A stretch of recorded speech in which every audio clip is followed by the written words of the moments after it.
Assalamu alaikum wa rahmatullahi wa barakatuh. All the praises for Allah subhanahu wa ta'ala. Plus we send blessing and salutation upon our messenger Prophet Muhammad sallallahu alaihi wasallam. আমরা আজকে নতুন আরেকটি ক্লাসে উপনীত হলাম।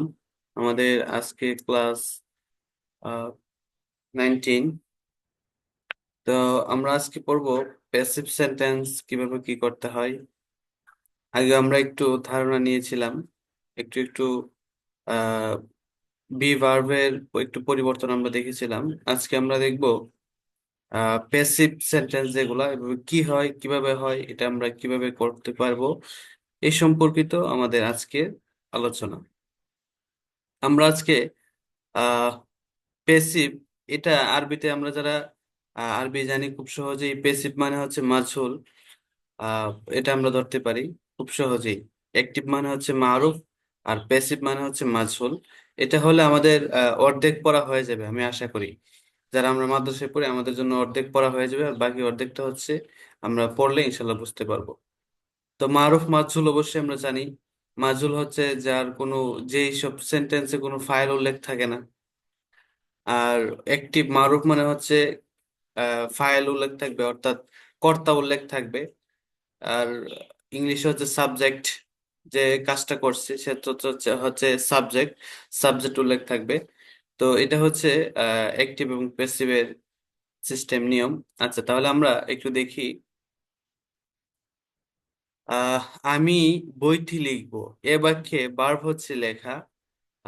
একটি, এই বাক্যটি হচ্ছে অ্যাক্টিভ। আর প্যাসিভ হচ্ছে বইটি আমার দ্বারা লেখা হবে।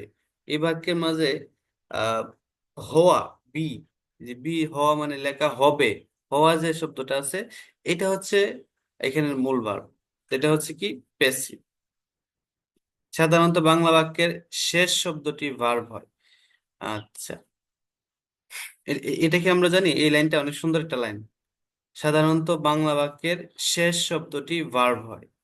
আমরা যখন ভার্ব ট্রান্সলেশন করতে যাই আমাদের এটা একটু সমস্যা হয়। ইংরেজিতে যে ভার্বটা আসবে মাঝখানে অথবা সাবজেক্টের পর, সেই ভার্বের অর্থটা বাংলায় লিখতে গেলে আমরা সর্বশেষে নিয়ে আনতে হবে। আমরা যখন অনুবাদ করি, অনুবাদের কাজ আমরা যারা করি, আহ আপনারা জেনে খুশি হবেন, সম্প্রতি আমি একটি 9-10-এর বই এটা লেখার জন্য আহ, সর্বোচ্চ চেষ্টা করছি, এবং এটা প্রায় 80% কাজ কমপ্লিটেড। সো এই বইটার মাঝে আমি অনুবাদ করেছি, সেখানে এরকম ধরনের অনেক কিছু আমি, নতুন নতুন অভিজ্ঞতা হয়েছে, নতুন নতুন কিছু শিখতে পারছি। যে আসলে ওইখানে অনুবাদের ক্ষেত্রে এই জিনিসটা খুবই খুবই প্রয়োজন হয়েছে। আমি ভার্ব খুঁজে পাই না, কিন্তু পরবর্তী শেষে আমি ঠিকই পাই যে ভার্বের অর্থটা শেষে নিয়ে আসলে অনুবাদ সুন্দর হয়। ঠিক এই লাইনটাই এখানে নিয়ে আসলাম। ঠিক আছে। আচ্ছা, তারপরে দেখি আরো কয়েকটি প্যাসিভ বাক্য দেখে নিই। প্যাসিভ বাক্যগুলো আমরা একটু দেখি। বইটি লেখা হবে, খেজুরটি খাওয়া হবে, রুমটি পরিষ্কার করা হবে। আরেকটা কথা বলে রাখি, প্যাসিভ বাক্য খুবই খুবই ইম্পর্টেন্ট। বিকজ আমি যখনই অনুবাদটা করছি, ওই যে অনুবাদের কথা বললাম, অনুবাদটা করতেছি বা করছি, তো সেখানে আমি বেশিরভাগ একদম সেন্টেন্স, অনেক সেন্টেন্স পেয়েছি শুধুমাত্র এই প্যাসিভ, প্যাসিভ প্যাসিভ, বেশিরভাগ ক্ষেত্রেই প্যাসিভ দিয়ে সেন্টেন্স লেখা হয়েছে। তো এই প্যাসিভটা আমাদের জানা খুবই জরুরি। আর আমরাও আহ, এই প্যাসিভ বাক্য ইউজ করলে আমাদের কথার মান এবং সবকিছুর মান অনেকটাই আহ, অনেকটাই অ্যাডভান্স লেভেলে চলে যায়। সুতরাং আমরা প্যাসিভ বাক্য ইউজ করার চেষ্টা করবো ইনশাল্লাহ। তারপরে দেখি, বইটি আমার দ্বারা লেখা হবে, এটাও একটা প্যাসিভ। খেজুরটি আমার দ্বারা খাওয়া হবে, রুমটি আমার দ্বারা পরিষ্কার করা হবে। আচ্ছা, এখানে এই যে ভার্ব গুলা এখানে উল্লেখ করা হয়েছে, এখানে ভেঙে ভেঙে দেওয়া হয়েছে আমাদের বোঝার জন্য, আমরা দেখলে বুঝতে পারবো। সাবজেক্ট হচ্ছে বইটি, প্রথম যে বইটি, এই যে ভার্বের অর্থ হচ্ছে এইখানে ভি ভার্ব। ভি ভার্ব হচ্ছে মেন ভার্ব, এখানে মেন ভার্ব হচ্ছে ভি ভার্ব। লেখা এগুলো হচ্ছে ভার্বের থার্ড ফর্ম, এগুলো মেন ভার্ব না। আচ্ছা, তারপরে দেখি, উপরের সবগুলো প্যাসিভ বাক্যে একটি মাত্র ভার্ব খুঁজে পাওয়া যাচ্ছে, সেটি হচ্ছে হওয়া, বি ভার্ব। যেটা শুধু উপরের তিনটি বাক্য নয়, বরং ইংরেজি ভাষার প্রায় সকল পেসিভ বাক্যের ভার্ব সাধারণত একটি হয়। সেটি হয় সেটি হলো ভি ভার্ব। আচ্ছা, তাই পেসিভ বাক্য বানানোর জন্য আমরা আলাদা কোনো গঠন পড়ব না, বরং ভি ভার্ব ব্যবহার করে পূর্বের গঠনে খুব সহজেই পেসিভ বাক্যগুলো বানাবো ইনশাল্লাহ। আমরা অ্যাক্টিভ এবং প্যাসিভ এই বাক্যগুলো বানাতে গিয়ে আমরা অনেক স্ট্রাগল করতে হয়। যারা আমরা ইংরেজি দ্বিতীয় নিয়ে পড়াশোনা করছি বা করেছি, আমরা অনেক স্ট্রাগল করেছি, কিন্তু আমরা এখানে দেখব খুব সহজে একদম সিম্পল ভাবে প্রাথমিকভাবে আমরা কিভাবে প্যাসিভ গুলো পড়বো এবং কথা বলার ক্ষেত্রে এই প্যাসিভ গুলো আমরা ইউজ করব, শুধু এতটুকুই। আচ্ছা, উপরের প্রতিটি প্যাসিভ বাক্যে হওয়া ভার্ব এর পূর্বে একটি করে অতিরিক্ত কাজ দেখা যাচ্ছে। সেটা হচ্ছে কি? লেখা, খাওয়া, পরিষ্কার করা। আমরা উপরে যে তিনটা বাক্য পড়লাম, এই প্রত্যেকটার তিনটা কাজ দেখা যাচ্ছে, কিন্তু এগুলো মূলত ভার্ব, এই বাক্যে মূলত ভার্ব না। আচ্ছা, এই এটির ইংরেজি ভার্ব থ্রি দিয়ে করতে হয়, অর্থাৎ পাস্ট পার্টিসিপল ফর্ম দিয়ে এই ভার্বের কাজের ইয়ে ভার্বটা উল্লেখ করতে হয়। আচ্ছা, দেখি প্রতিটি প্যাসিভ বাক্যে সাধারণত হওয়া ভার্ব এর পূর্বে একটি করে অতিরিক্ত কাজ থাকে। আমার দ্বারা এই অংশটি প্রতিটি বাক্য অতিরিক্ত, এটি বাদ দিলে কোনো অসুবিধা নেই। আচ্ছা, দেখি তারপরে একটি বাক্য ভার্সেস প্যাসিভ বাক্য। আচ্ছা, দেখি টেন্স নাম্বার ওয়ান। আমরা এক নম্বর টেন্স অবশ্যই পড়েছি এবং আমাদের আশা করি মনেও আছে। Future indefinite maybe. এক নম্বর টেন্স হচ্ছে ফিউচার ইনডিফিনিট।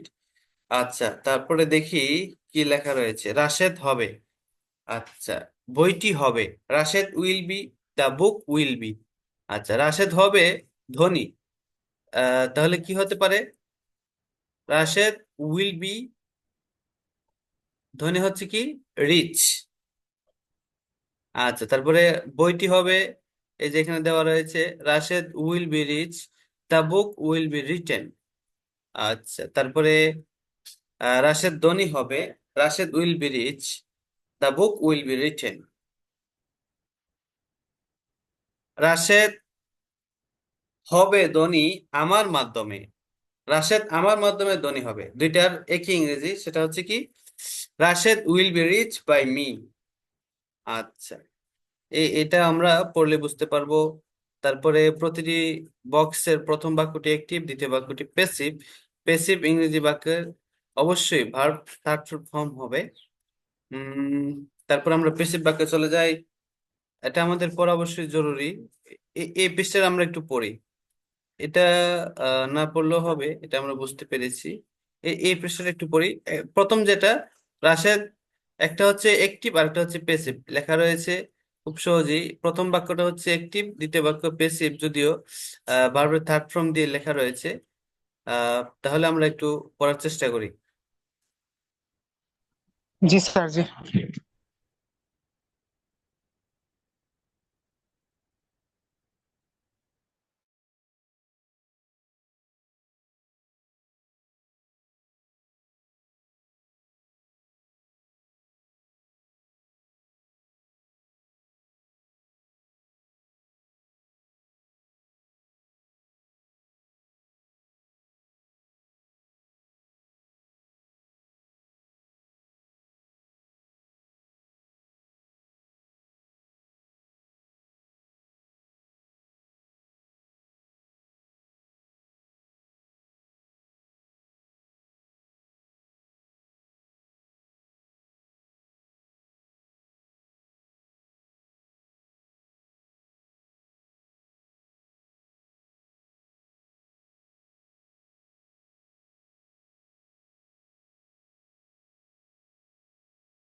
আমাদের এই পেজের মাঝে কিন্তু প্রথম একটা হচ্ছে কিন্তু অ্যাক্টিভ। এই প্রথম যেটা রাশেদ হবে ধনী, এটা হচ্ছে অ্যাক্টিভ। এরপরে যেটা বইটি হবে লেখা, এটা হচ্ছে প্যাসিভ। এটা কি আমরা বুঝতে পেরেছি? ভার্বের থার্ড ফর্ম হয়েছে, এখানে কোনো ভার্বের থার্ড ফর্ম হয় নাই, যার কারণে এটা কোনো প্যাসিভ বাক্য হয় নাই। ঠিক অনুরূপ প্রত্যেকটা যে যতগুলো আমাদের রিটেন লেখা রয়েছে প্রত্যেকটা এরকম প্যাসিভ, আর বাকি উপরেরটা হচ্ছে অ্যাক্টিভ। আচ্ছা, তারপরে আমরা নেক্সট পেজে চলে যাই। আমাদের এই পেজটা হচ্ছে পুরোটাই পড়তে হবে আমাদের নিজেদেরকে। আমরা একটু পড়ি, তারপরে আমরা বুঝতে পারবো একটি প্যাসিভ খুবই simple. The book will be written, বইটি লেখা হবে। The book will be sold, বইটি বিক্রি করা হবে। The book will be bought, buy bought bought. The book will be taught, teach taught taught, বইটি পড়ানো হবে। এরকম ভাবে আমরা প্রত্যেকটি এভাবে পড়বো। এই পেজটা পুরোটা পড়লে আমাদের সামনে চলে আসবো। আমরা তাহলে এই পেজটা একটু পড়ি, হ্যাঁ। এই পেজ আমাদের পড়তে হবে অনেক সময় নিয়ে, কয়েকবার আমরা পড়বো এটা।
I think you are completed maybe. আমার মনে হয় আপনারা শেষ করে ফেলেছেন। এখন আমরা নেক্সট হ্যাঁ এটা স্যার, একটু, স্যার জি। আসলে ওয়েদারটা একটু সমস্যা, তো নেটওয়ার্কটাও সমস্যা হচ্ছে। ও আচ্ছা, তাহলে এতটুকু পড়েন তাহলে।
জি স্যার, কন্টিনিউ।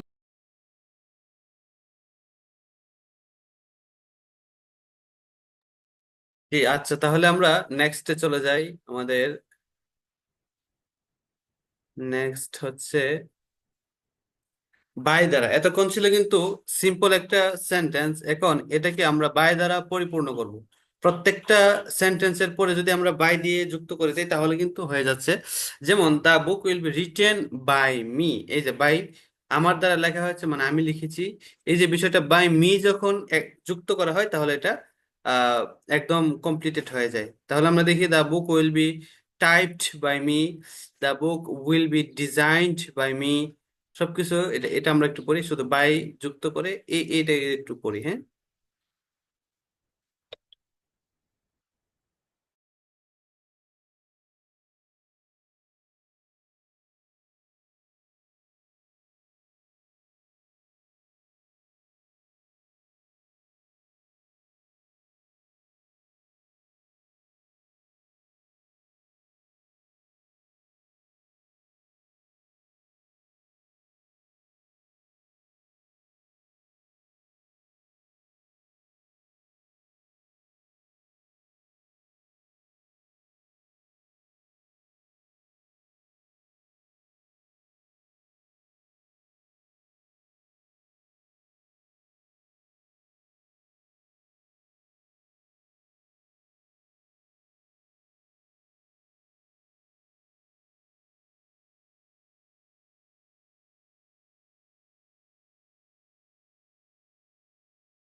Hello sir.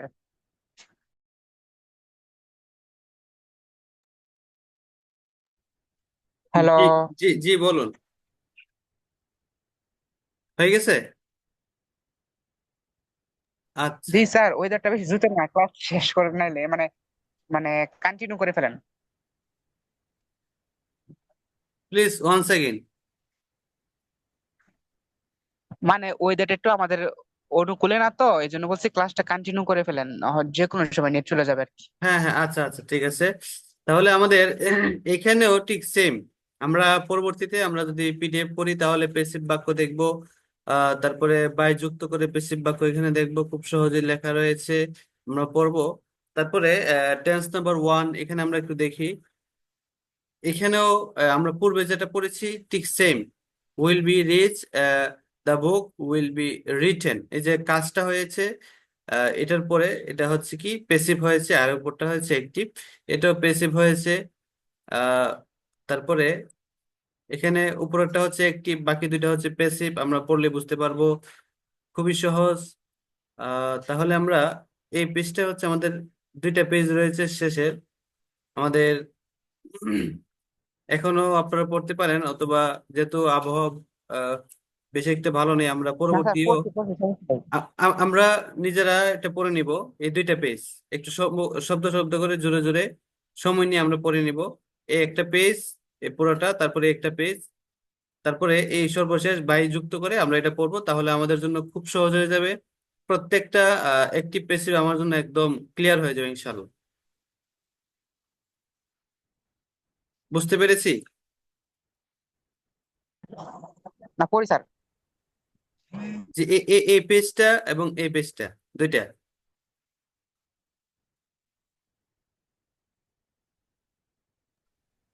জি, আসসালামু আলাইকুম। আচ্ছা আচ্ছা, ভালো হ্যাঁ জি থাকবেন। স্যার, বলেন। জি তাহলে এই দুইটা পেজ। হ্যালো স্যার, আমি লাস্ট লাস্ট দুটো কথা শুনি যাই স্যার। হ্যাঁ, লাস্ট টু পেজ।